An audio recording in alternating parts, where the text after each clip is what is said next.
Hey everyone, it's Chris here again with Hertastic Reviews. I think you're going to notice there's someone different with me this time around. You might remember him from a few other videos with me. Well, a few videos with me. There's one with Nathan. But this is Daniel. Daniel, say hi. Hey guys. Hey, so if you remember Daniel, he was here when we did our Christmas top 5 films, right?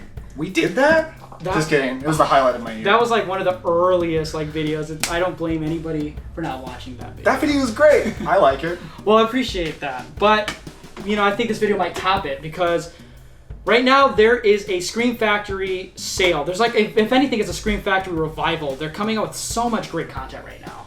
Yeah, I felt like they put out a ton of classic 80s horror, and then they started to run out, and I felt like they were petering out a little bit, but now they're coming back with putting out 60s and 50s horror, and it's really, really cool. Yeah, Daniel's a Scream boy through and through. Yeah. And I have a great love for it too. So what I thought was, before you go and spend all your money on a bunch of Scream Factory films, it'd be great to maybe highlight our top 5, since our resumes will say we are horror boys. That's right. We love our horror films. And if you watch this channel, you'll know. And if you listen to his Cobwebs podcast, which I'm actually featured in a new upcoming episode, if you want to watch that, definitely check out Cobwebs. You plugged it before. Just listen to it. It's great stuff, folks. But I thought it'd be great if we did our top 5 Scream Factory releases to get a little bit. Maybe you don't have any and you don't know where to start. That's a common problem. Well, hopefully this video will help you decide maybe what you want to watch or what kind of covers you're interested in. So without further ado, let's talk about our top 5 Scream Factory releases. Daniel, you're a guest on the show, so go ahead and talk about them. Okay, so I will just preface this by saying these aren't exactly these are my top 5 movies that released on Scream Factory, my very favorites. These are just 5 recommendations that I want to talk about. So, the first one is The Plague of the Zombies. Now, it's a little bit of an obscure one, so you might not have heard of it. It's from Hammer Studios, and those are maybe my favorite kind of horror movie. They're a studio that put out really gothic, classic horror movies from the late 50s to the mid 70s. Technically, they went on with producing movies here and there, but that was their heyday. And Plague of the Zombies is right in their heyday during the 1960s. And it's a super fun zombie movie that just came out a couple of years before Night of the Living Dead. So it is like the voodoo zombies whole thing.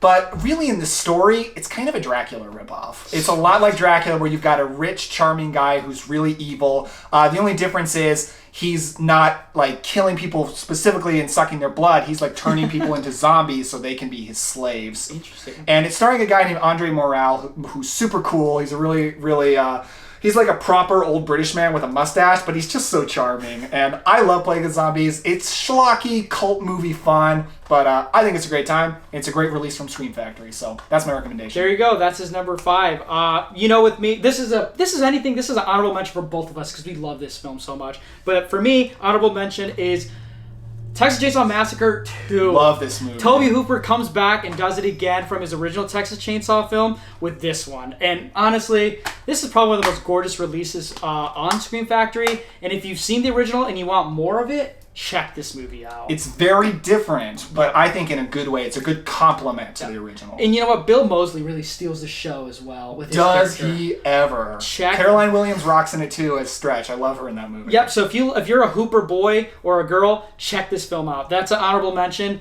but let's throw that over here. But my number 5 is actually Return of the Living Dead. Good.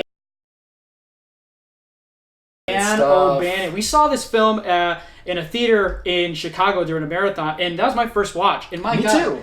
It was yours, so even better. This movie has a shared memory. But this movie's awesome. If you love speaking of zombies, Return of the Living Dead is a very different type of zombie movie. It's scary, but it's super fun. Super fun. It has very memorable scenes. It's got cool characters, and if you're a film aficionado, you'll recognize the name Dan O'Bannon. He's done other horror films. He helped with Alien in 1979. He's a very early collaborator with John Carpenter too. Yeah, and he also did another movie, The Dead and the Buried, as well, that Daniel has seen. Oh yeah, that movie's so good. I think he just wrote it, if I remember right.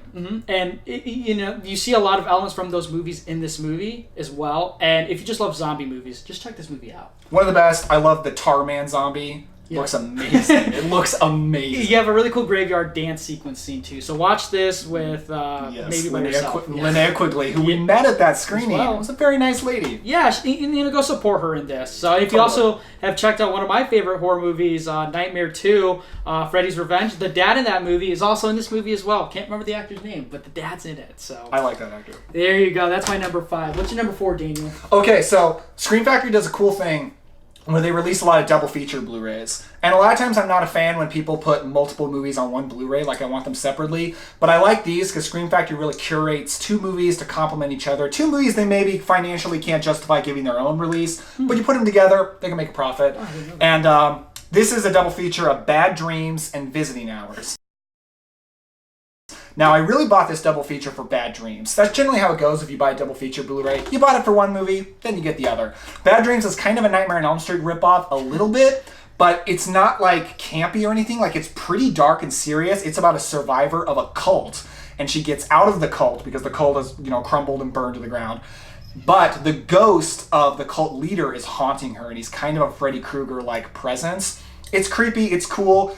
I feel so bad I can't remember the actress's name, but it's starring the girl who plays like the sort of emo girl in Nightmare 3. She's the star. It's a fun movie, but what shocked me is I like Visiting Hours better. Visiting Hours, like, it's a Canadian thriller, maybe a little more of a thriller than a horror movie, but it's got Michael Ironside as a serial killer, and it's starring this woman who's trying to survive him stalking her, and it's brutally intense, and it's a really, really good flick. So, Bad Dreams, hey, buy it for Bad Dreams, stay for Visiting Hours. It's a good time. There you go, double features. Scream has those, and I don't own any. I'm kind of jealous now. But they're good. Yeah, my number 4, I mean, I think this movie is amazing, and you will agree too, is Sleepaway Camp 1. Yes. There's 2 more on Scream Factory, but if you're going to buy any of those, watch this one, and buy this one, and cherish it, because this movie will treat you right. This is like a off-the-walls horror movie from the 1980s. It's 1983. Kids go to a camp. There's a plot twist. There's a killer on the loose, but we don't know who it is. And probably one of the biggest plot twists at the end of a horror movie I've ever seen in my life. Yeah. And we're not going to talk any more about that, but check this movie out any way you can. Preferably on Scream Factory. So that's my number 4. I love that when we were in college together, we showed it to everyone who would possibly sit down to watch it. They thought we were insane. They really did. Such a good movie. Okay, my number 3 is also a bonkers crazy movie, Life Force. Tobe Hooper. Yes, I know Tobe Hooper made Texas Chainsaw Massacre. Yes, I know he made Poltergeist, but this is my favorite Tobe Hooper movie. Whoa. I was talking about how I love Hammer movies. This is really a tribute to Hammer movies. Tobe Hooper said that. He called this movie his chance to make a 70mm Hammer film. So it's a vampire movie, but really updated for the 80s because it's actually a space vampire movie. The vampire doesn't drink blood. She sucks the life force out of you. And when she does, she leaves you as this disgusting looking corpse.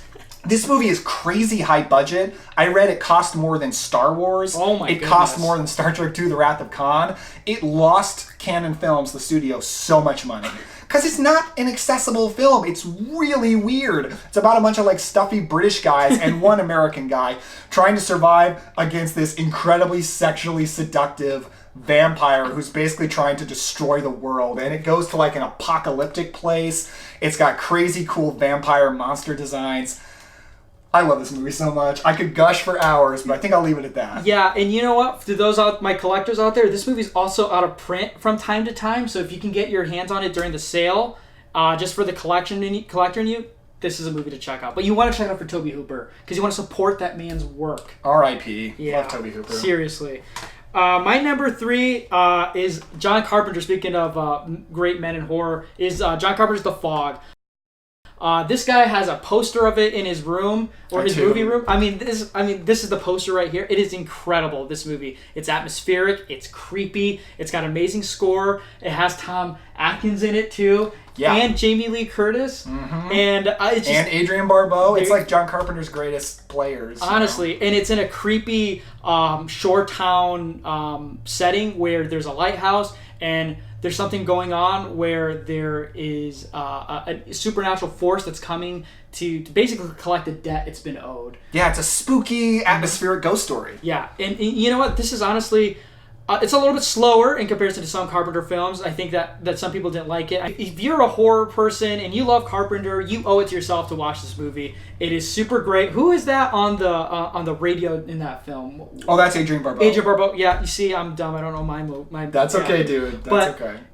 Her character in this movie is super cool, and it's very different in most conventional horror movies, and I like that so much. And it's got some really great visuals for the antagonist in the movie. As you can see, there's a hand that's there. There's so much dread, and I love that. Sometimes I think it's my favorite Carpenter movie. I love it so much. It's up there, and with the Scream Factor, it's a 4K scan, and it looks pretty. So, I mean, get your hands on this if you can. I will say, Scream Factory's now put out almost every John Carpenter movie. Mm-hmm. I could have put almost any of them in this list. I decided to do some other stuff that's not Carpenter, but I love their Carpenter releases. Yeah. But what I did do is another crazy movie. Uh-oh. Stuart Gordon's From Beyond from 1986. It's a crazy monster movie with a really creepy sexual angle, as every Stuart Gordon movie does. Yeah. It's the crazy story of a scientist who discovers how to activate this gland in your brain that's apparently dormant, and it's called the pineal gland. I don't know how scientifically accurate this stuff is. I'm not a biology major.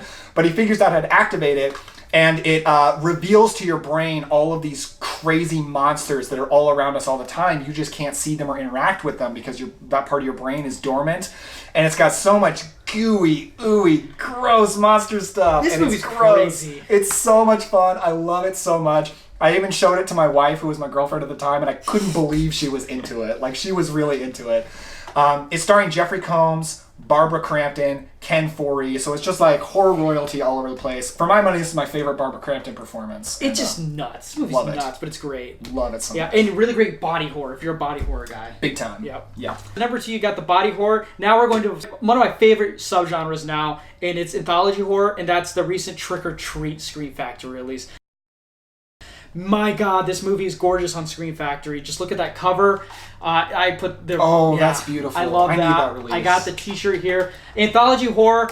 Scream Factory will supply it for you. Yes, they will. So I definitely recommend that. But Trick or Treat is a really fun and creepy anthology horror that kind of chronicles the adventures of these people in this town and at different perspectives. On Halloween night.